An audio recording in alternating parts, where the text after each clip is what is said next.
A'udzu billahi minasyaitonir rajim. Bismillahirrahmanirrahim.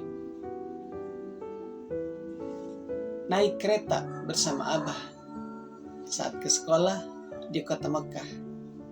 Saat harta bertambah, jadilah ahli sedekah.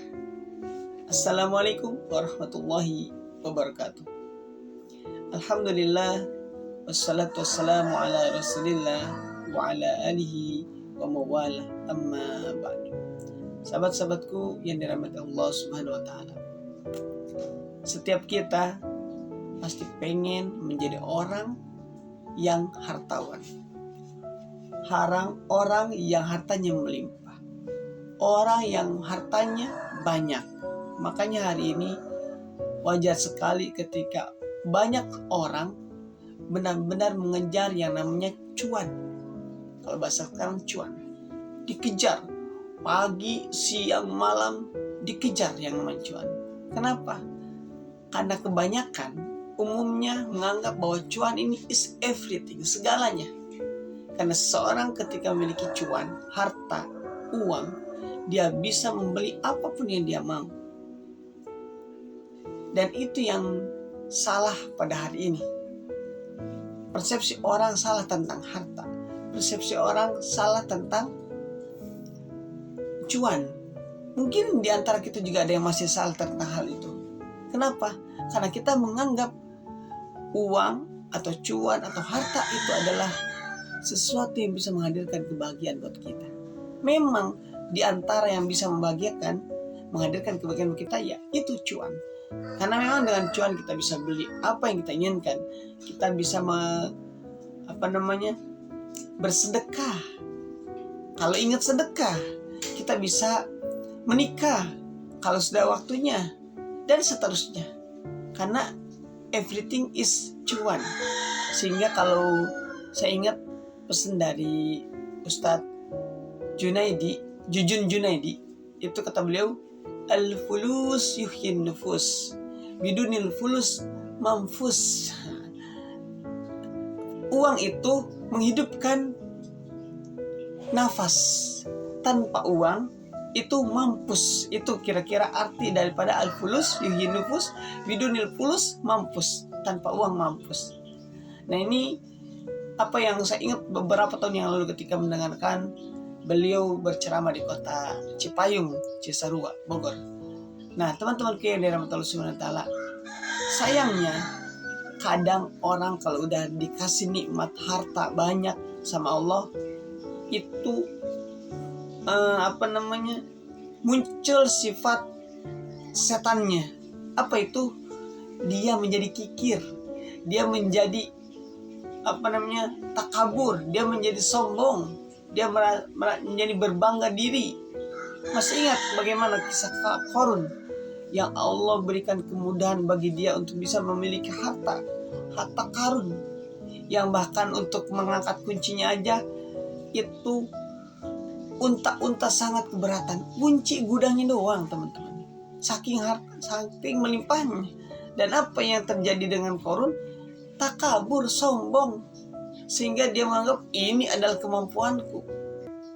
Dia enggan berbagi. Kalau ada orang meminta, dia bilang bekerjalah, gitu. Ini adalah kesombongan yang membuat Allah murka, sehingga apa? Allah pendamkan itu hartanya ke dalam bumi, sehingga kita hari ini mengenalnya dengan apa? Ya, dengan harta karun. Itu dulu asal muasalnya Qarun, yang dia pelit, meregehese kalau kita bahasa Sunda, enggak mau berbagi. Dan Allah mengazab ia atas kesombongannya dengan menenggelamkan hartanya ke dalam bumi. Dan hari ini kita menisbatkan harta karun itu kepada Qarun, sehingga kita bisa mengambil pelajaran dan hikmah bahwa ternyata harta karun ini adalah harta yang harusnya bisa dikeluarkan agar kita tidak seperti Qarun laknatullah alaih. Teman-temanku yang dirahmati Allah Subhanahu wa taala. Nah, ketika kita dijadikan orang yang berharta, teman-teman, maka tadi sebagaimana pantun di awal, jadilah ahli sedekah. Kenapa? Karena boleh jadi kita ini tidak bisa maksimal dalam ibadah yang lain. Allah karuniakan kita harta yang banyak, itu harapan kita. Tetapi jangan sampai ketika harta itu banyak kita lupa diri. Kita seperti Qarun yang mana ogah untuk berbagi. Padahal dalam Al-Quran Allah berfirman, wa may yuqashuha nafsihi fa ulaika humul muflihun. Barang siapa yang diselamatkan dari kekikiran darinya, itulah orang-orang yang beruntung. Maka ketika Allah pilih kita menjadi orang hartawan, orang yang mudah sekali menghadirkan cuan, maka jadilah orang yang senang bersedekah. Karena orang yang beruntung itu adalah orang yang sekali lagi dia diselamatkan dari kekikiran dirinya. Jangan sampai dia berharta, melimpah, cuannya banyak, kaya, tapi dia menjadi orang yang pelit seperti Qarun. Mudah-mudahan teman-teman, Allah karuniakan kita menjadi hartawan, menjadi orang yang banyak hartanya, tapi bisa seperti Abu Bakar As-Siddiq radhiyallahu anhu, yang mana ia mensedekahkan hartanya untuk jalan Allah. Dan itu bisa dilakukan kapan saja, bukan pada zaman Rasulullah saja, tapi hari ini ketika saudara-saudara kita membutuhkan uluran tangan kita, maka itulah kesempatan yang sangat baik. Karena hanya itu kesempatan kita di dunia ini. Jangan sampai kita menyesal sebagaimana orang-orang yang sudah meninggal. Dalam surat Al-Munafiqun ayat 10, apa yang disampaikan? Ya Rabbi laula akhartani ila ajalin qarib fa asaddaqa wa akum minas sholihin. Ya Allah, seandainya diundurin sedikit aja nyawaku, aku akan bersedekah dan aku akan termasuk orang-orang yang sholih. Itu harapan orang yang sudah meninggal, teman-teman. Saya sering ulang-ulang ini. Kenapa? Karena yang udah meninggal tuh justru yang diharapkan bukan sholat, bukan nikah lagi, apalagi kayak hari ini pengen jadi presiden. Bukan. Pengen sedekah, bukan pengen jadi menteri, bukan pengen jadi kades. Yang hari ini beritanya bagaimana seorang kades melakukan kecurangan, bukan jadi wali kota, bukan. Sekali lagi, pengennya sedekah. Kenapa? Karena sedekah ini adalah harta yang bisa mengalir sampai kita di bawah tanah kita. Maksudnya ketika kita meninggal, maka itu akan mengalir kepada kita. Sebagaimana yang Rasulullah sabdakan, idza mata ibnu Adam inqata amalu illa min salasin. Ketika anak Adam itu meninggal, maka terputuslah segala amal kecuali 3 perkara. Shadaqatun jariyatin, pertama sedekah jariyah, bersedekah. Shadaqatun jariyah au ilmin yuntafa'u bi, atau ilmu yang bermanfaat. Waladin sholih, atau anak yang sholih. Cuma 3, harta, ilmu, dan anak.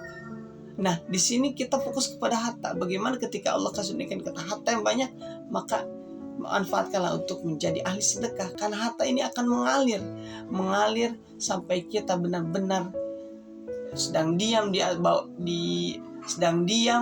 di bawah tanah, tapi ia mengalir menjadi amal jariah kita, yang itu akan terus mengalir sampai nanti terkumpulkan kita berjumpa dengan Allah, dan kita akan merasa, wah, ternyata ini yang dulu di dunia yang disampaikan oleh Al-Quran, bahwa benar, bahwa sedekah ini akan membuat kita bahagia nanti di akhirat. Mungkin hari ini masih kita bertanya-tanya, kenapa? Karena setan selalu membisikkan di telinga kanan maupun kiri, bagaimana supaya kita jangan mengeluarkan harta.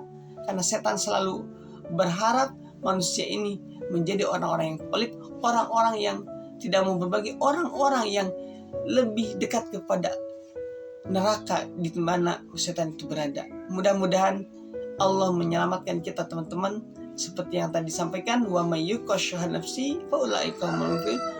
Orang, barang siapa yang diselamatkan dari kekikiran dirinya, maka itulah orang-orang yang beruntung. Dan semoga kita semua menjadi orang-orang yang beruntung, yang Allah selamatkan dari kekikiran, Allah selamatkan dari kemiskinan, Allah limpahkan hartanya sehingga kita bisa bersedekah dan kita menjadi hamba-hamba Allah yang kelak bisa masuk ke dalam surganya Allah bersama Rasulullah Sallallahu Alaihi Wasallam. Barakallahu fikum, kurang dan lebihnya mohon dimaafkan. Salam akal sehat. Wassalamualaikum warahmatullahi wabarakatuh.